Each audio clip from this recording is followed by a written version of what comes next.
I don't know what time it is. I don't know what time it is where you are, but it's 11:40 at night, and yeah, my kids are asleep. My husband is asleep, and what am I doing? I'm just up watching YouTube videos, scary YouTube videos, and why? Because I do shit like that. I don't know. I don't know why. I just do it. I don't know. So if you're up like me and you don't have anything to do, let's watch a video together. The first time I saw the flashlight guy was about a month and a half ago. As I said, the neighborhood I live in pretty much shuts down by 10, so it seemed odd in the first place when I went out to go smoke and noticed a man dressed in all black with his hood pulled up. My street is really dark, and my house is the last one Time on for the you end. to go. From my house to the end of the street and around the next corner, you have to walk about the distance of a football field. I brushed off seeing Flashlight Guy and walked back inside. I went back into my room and started to read my newest book I had just picked up at the library. It was only about 15 minutes after I went back inside that I saw a flashlight beam sweep through my windows. Oh, hell no. One whole wall of my room is nothing but windows. At this point, I was pretty unnerved, so I put my book down and went to go peek outside to see what was going on. When I looked out my window, I didn't see anything. I chalked it up to me being a sketch and sat back down to read.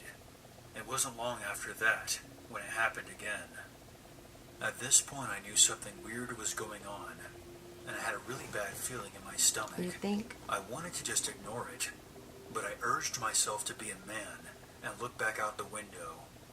Looking outside, I noticed the guy from earlier standing about 15 feet away and shining his flashlight directly in front of him.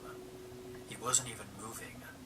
I sat there for a couple of minutes, wondering what the hell he was doing, until he swept his flashlight across the whole downstairs of my house again. You got Like your I said nerve. before, nobody was home, and my car was in the garage. So because the whole house was dark, and there was no cars outside, I'm sure it didn't take much for somebody to figure I was the only one there. I was really creeped out, and I wasn't sure what to do. So I went upstairs through the door that separates my apartment from my dad's, and went into his room and loaded his shotgun. Okay. When I got back downstairs and looked out the window, the guy was gone. I was pretty creeped Better out be. and stayed up all night checking That's every a cat 10 in that minutes to ass. see if he had come back. So it's been about a month and a half, like I said. Since that time, this has happened twice. Once every couple of weeks. And y'all... Did you say it happened twice, my nigga? Okay. I thought I heard that. What the fuck? What the fuck is going on, actually? It happened twice. The first time, you should have called the police. Doing that weird shit. We don't do that weird shit in this neighborhood. Like, the fuck? Twice? And nobody knows about this? You had to load a gun? It got to that point? No. No, it's not happening twice. Barely happening once. I mean, I would have ran out there with my gun and found whoever the fuck that was flashing that flashlight. Like, no. It's not happening twice. does the same thing. Sweeps his light through, and then just stands there like a creep. I've gotten to where I always sleep with my dad's shotgun next to my bed. My dad only says it's weird, and tells me to stay inside when I see him, and to call the police if I feel threatened. Anybody that does that type of thing obviously doesn't have the best of intentions, so I understandably do feel a little threatened more and more every time it's happened. Fast forward to 2 days ago. Once again, I'm home alone. My microwave is broke, so I've been making a habit of going upstairs and using the kitchen whenever I'm by myself. I forgot to mention that the only door that goes out of our apartment, besides the garage, is my room. That is important to remember. I made my food and went back downstairs. When I got into my room, it was freezing cold. I live in Vermont, so it's this time of year I always leave my door shut and locked and put a towel under it. I use the garage to go in and out of the house, because as soon as I open my door, all the heat goes out of my room.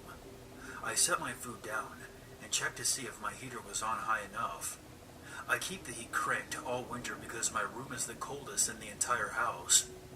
When I looked at my thermostat, it was shut off. I turned it back up and was really freaked out because I had just turned it up about an hour ago.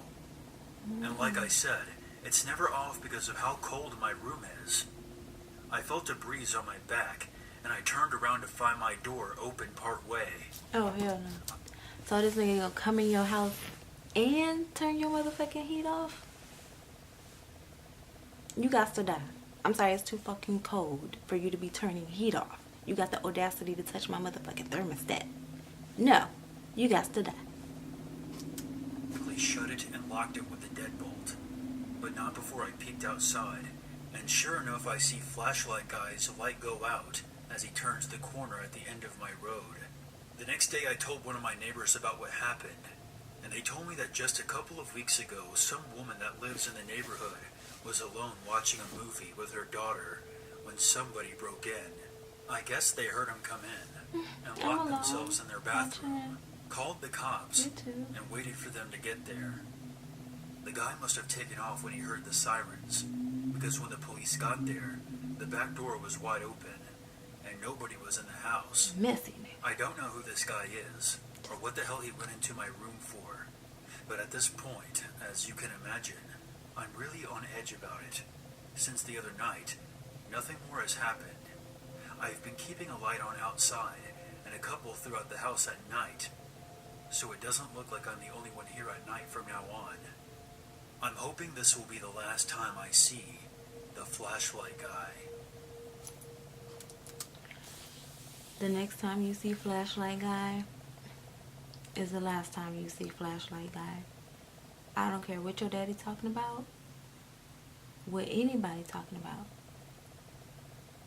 You gonna need to shoot this nigga because he's feeling like he can get away with anything. He's feeling like he can just break in people's house. I'm still mad about that thermostat. Like, don't touch my heat. He's touching thermostats. He's leaving doors wide the fuck open and it's cold outside just to escape.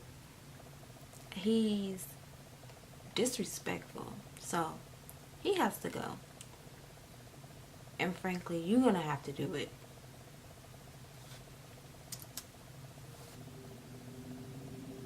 When I was 21, I transferred to a college in San Francisco.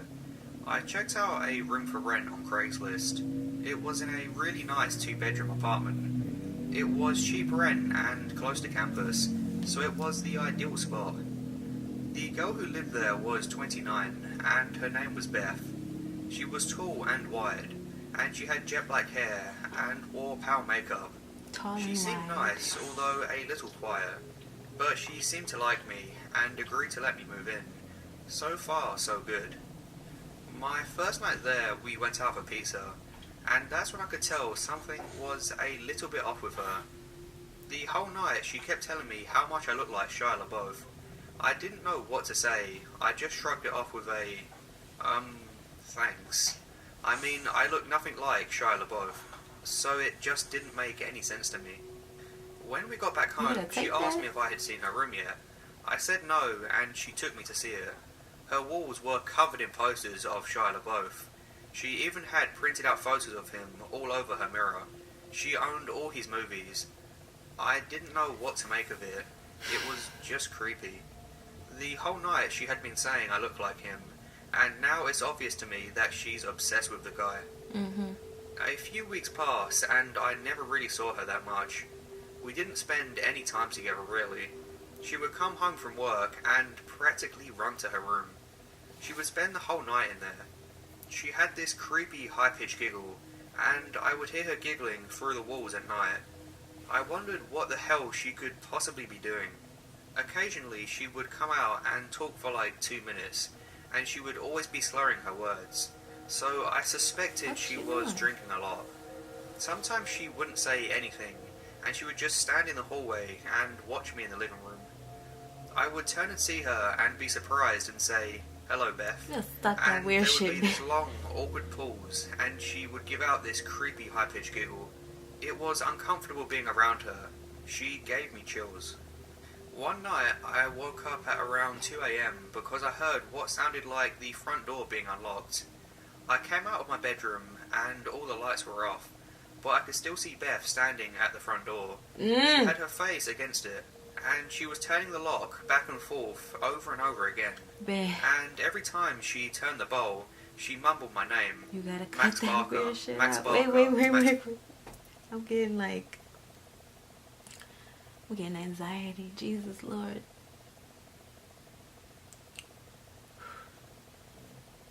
Stomach growling. Beth. Bitch. You gotta stop that weird shit for real. For real. You gonna be out this house?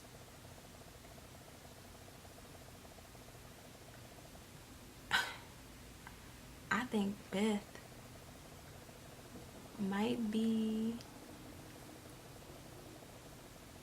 What's that word? I think Beth might be schizophrenic or something. Something's going on with Beth. I don't even like her name. Who names their child Beth? Elizabeth? Maribeth? Like, I don't even know what it is, but Beth has got to go. She's doing that weird shit, and she don't pay enough rent to be doing weird shit like that. Like, bitch, you gonna be doing weird shit like that. You gonna have to double up on some motherfucking rent. You gonna have to buy extra groceries if you want to do weird shit. Like, and then let me know when you gonna do the weird shit, and I can be out the house. I can be in my boyfriend's house or something like that. But you're not about to be doing this weird shit while I'm at home. And no, sorry, Beth. Seeing her standing in the dark and mumbling my name really, really freaked me out. And it doesn't help that she kind of looked like the bigger version of the girl from The Ring. I just quietly went back to my room and tried to sleep. One night I was watching Gladiator, and she stumbled out of her room and turned on the living room light, forcing me to pause the movie, which was quite annoying. She turned and asked me if I wanted to hear about her ex-boyfriend. It was an uneasy topic, Beth had a boyfriend? but I said sure, and then awkwardly sat back to listen to her. 10 minutes into her story, and she was so rolled up, she was screaming at the top of her lungs about their breakup. I bet she killed I was him. worried that their neighbours were going to call the cops, and she wasn't listening to me when I was asking her to lower the volume. Amidst all her screaming, one thing she said really freaked me out. What? She was in such a fit and yelled, "I'll slit his fucking throat." That was a big game changer. Suddenly, I had no idea what the girl was capable of. She was practically a stranger, and everything I had seen was becoming alarmingly disturbing. After a few more minutes, she told me thanks for listening, and she started to do her giggle. Anytime. I got out of there pretty fast, and went to my room to go to sleep.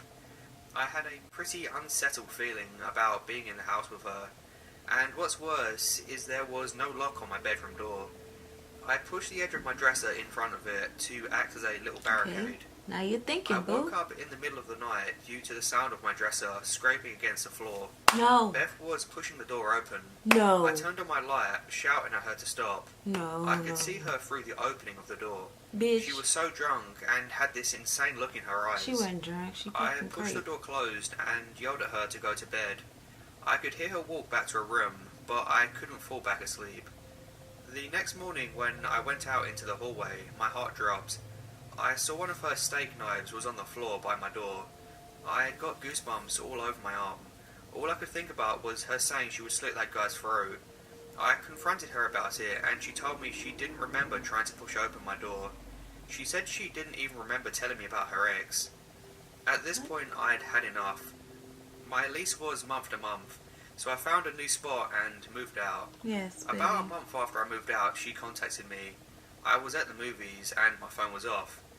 I got out and turned on my phone, and to my shock, I had received 40 plus texts that she had sent me over the past 2 hours. This bitch crazy. They were all just insane texts that ranged from everything between "Hi, how are you?" to "I fucking hate you."